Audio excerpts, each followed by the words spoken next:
Sometimes you got to time a load out. Sometimes that timing stinks.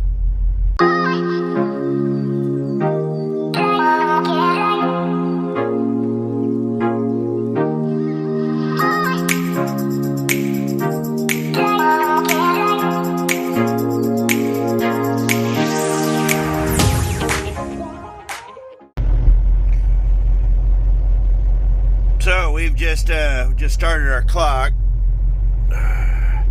Daylight savings time just happened, and we have to be in Mississippi tomorrow afternoon. We're in South Dakota.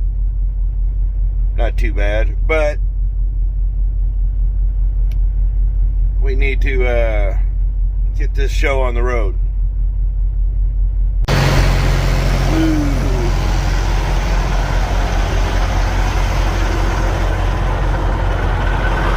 Just going over this thing one more time. I've already done a tire check. I'm gonna check the padlock back here.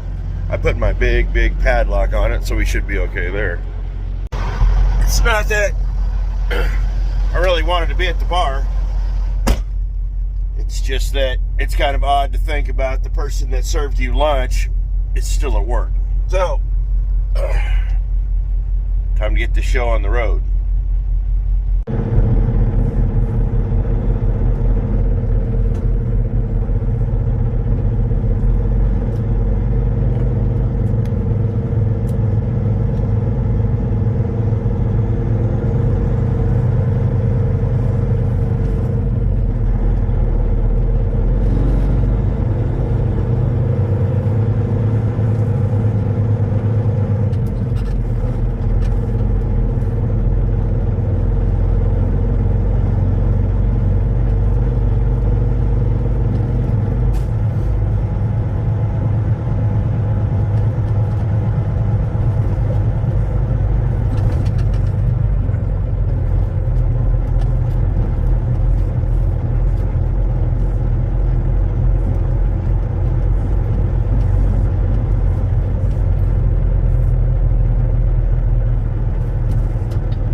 So now as we're rolling out tonight,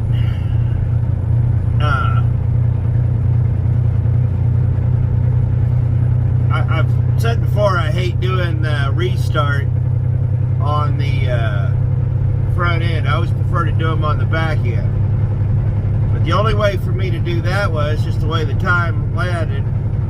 I was going to end up taking more time. So, I'll explain that here. We'll get a little more light and we'll start heading south, because we got to head south about 900 miles. Okay. Got a green light though. Well, it was flashing. Yeah, there we go. But this won't quit, and I've got to get this fixed in the next day or two. Arkansas. Now, I really wanted to do more filming at night, but yeah, it's you can't see me. That's me. You can't see me. So when we get going a little further into town, we'll put you on the stand, and hopefully you can see me, and we'll get into Tennessee, then into Mississippi.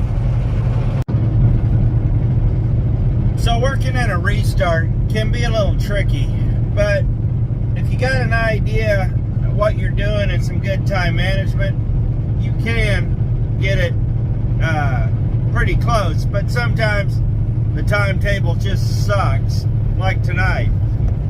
Just like there was some light, but and we're going to see another one of the obstacles here soon of why I'm doing this at night instead of during the day. And that's going to be when we get to Memphis. Well, I don't imagine you can read that sign, but it says the I-55 bridge is closed. Use I-40 East as an alternative route. They decided to close I-55 on the 10th for about 2 weeks. That right there means that all the traffic going into Memphis is going across one bridge instead of the two. Which two bridges sucks on a good day.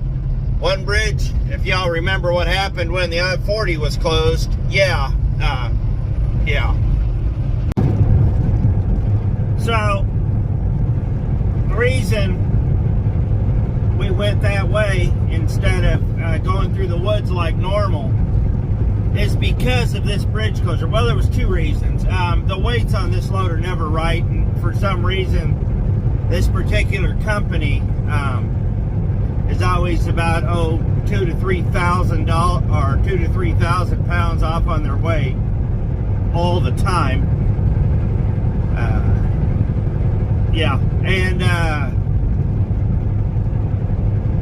But also because we needed to have an alternative in case I didn't make it down here this early to go across the bridge in Dyersburg. Now, the reason you'd go across in Dyersburg instead of closer is that's the last crossing going south of these two, unless you go all the way down there to 49 and come back up, and that's just too far out of route. So we had to have an alternative plan, because if somebody gets us an accident and this thing just gets all jammed up, it's going to be a mess down here, and it might take you 2-3 hours to get across the bridge. In 3 hours, I can be in Dyersburg and all the way past South Haven at that point. So, just food for thought. Let's get across this bridge. Well, this is Dave from the future. I was watching the video, editing it, and realized I didn't show you what routes I was talking about. So let me get the route up, and I'll show you why I took the long way instead of through the woods. See here, I'm sorry I can only get you on half of this screen. You got the route going through Kansas City, St. Louis. I actually went across 36, but down to West Memphis Loves here, or you go through the woods down to West Memphis Loves here. This is where it gets a little, see Dyersburg right here. With the bridge being closed, and only one bridge, see how packed up it is right there? So, I wanted an alternative, and the alternative is going across 155, basically over here to 51. You get off in Covington, and you basically follow this down to, well, you basically follow it down to 269 here, and it takes you around to 22. But I needed an alternative in case this was packed up, so that's why I went the long way. It's not really that far. The short 7 hours 52 minutes, 495. This is 561, but it's roughly, you know, the same time more or less. So this route is shorter in a car. I'd definitely do it. I do it in a truck a lot, but anyhow, that's why. That's the route I was talking about.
So at this point, you're probably thinking this is a weird way to have a video about getting a restart.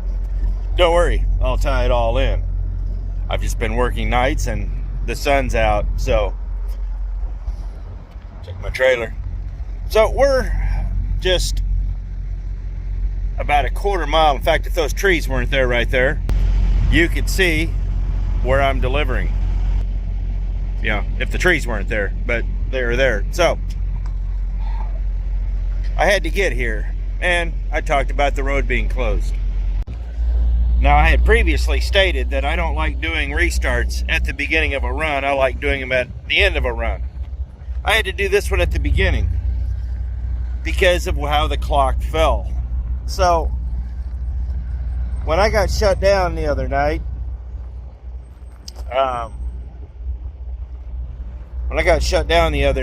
I went and looked at the clock and how much time I had.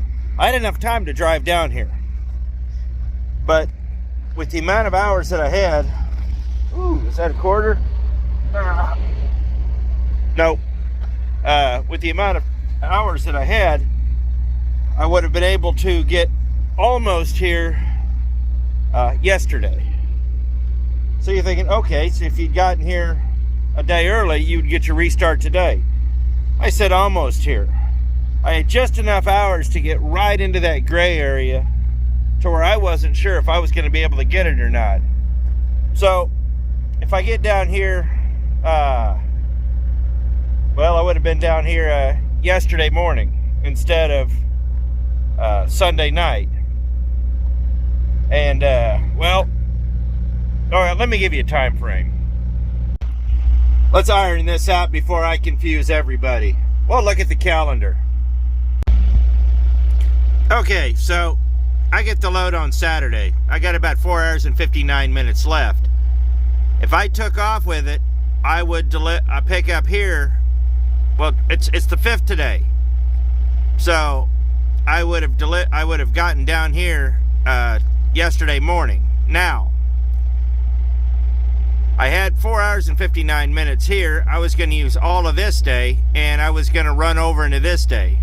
So it leaves the rest of this day and this day, which means I'd have to sit today to get the restart and leave out in the morning here. Now, because I picked it up here and I parked it about 1 o'clock at midnight this day, Monday morning, you know, my restart was concluded at midnight on Sunday. So I get up and leave midnight, and I'm here sitting this morning. Now, I got the restart here, and I got good hours here. Now, don't get me wrong, driving all night sucks, but I rolled in here about 5:45 this morning. And I'll be the first one to tell you that getting up at 11:35 midnight sucks. There's a real reason I got up that early.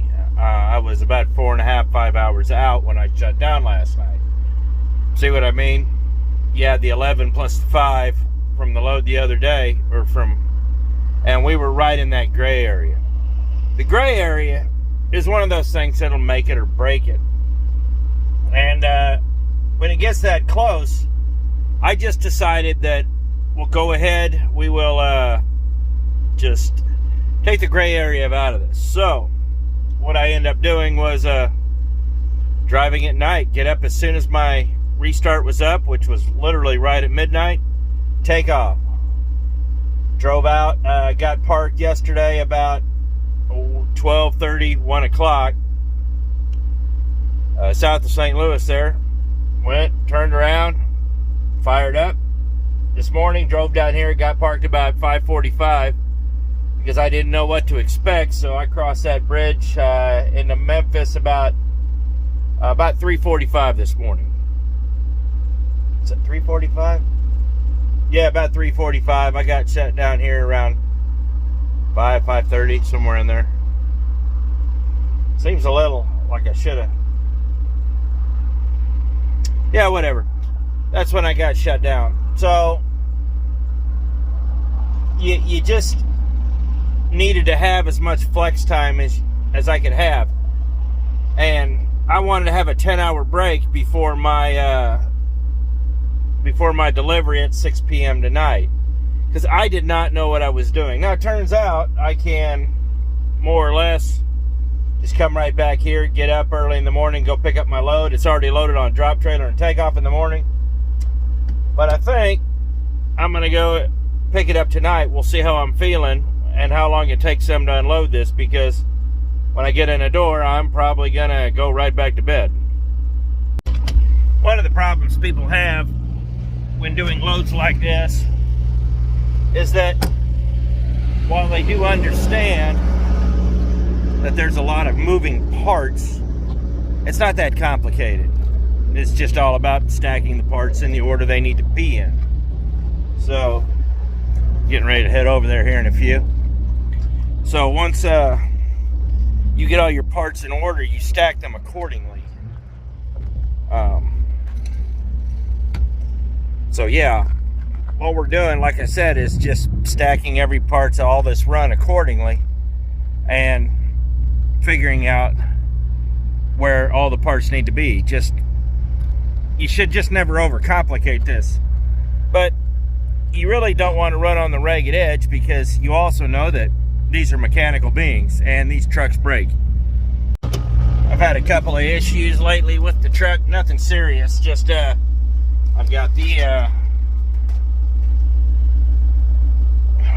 water light, the sensor in the tank went bad, and the rear drive axle, the sensor's out on that. So I'm gonna set up an appointment here this week when I figure out when I'm gonna be back to the shop, and we're gonna get those fixed, which will be nice.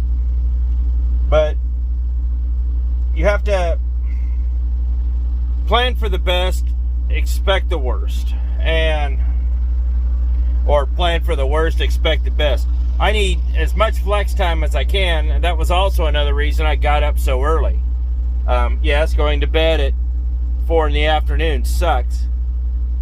It's not that bad when you get a little older, but